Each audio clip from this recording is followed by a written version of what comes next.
இப்ப பார்த்துட்டு இருக்கிற செடியின் பெயர் பூளைப்பூ. இதுக்கு சிறுகண் பீலை, சிறுபீலை, பொங்கல் பூ, மார்கழி பூ, தேங்காய் பூ கீரைன்னு பல பெயர்கள் இருக்கு.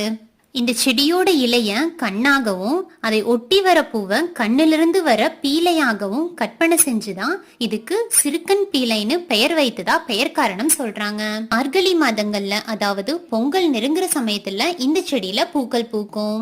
பொங்கலுக்கு முதல் நாள் அதாவது போகி பண்டிகை அன்னைக்கு வீட்டுல காப்பு கட்டுவாங்க. அந்த காப்பு கொத்துல மா இலை, வேப்ப இலை, ஆவாரம்பூ கூடவே சிறுகண் பிள்ளையும் இருக்கும். பொங்கல் சமயங்கள்ல ஊர்ல கட்டுற தோரணங்கள்லயோ மாடுகளுக்கு அணிவிக்கிற மாலையிலயோ சிறுகண் பிள்ளை இருக்கும். நச்சுத்தன்மையுள்ள பூச்சிகளை விரட்டக்கூடிய தன்மை இந்த பூவுக்கு இருக்கு. சிறுகண் பீலை மாதிரியே பெருக்கண் பீலைன்னு இன்னொரு செடியும் இருக்கு.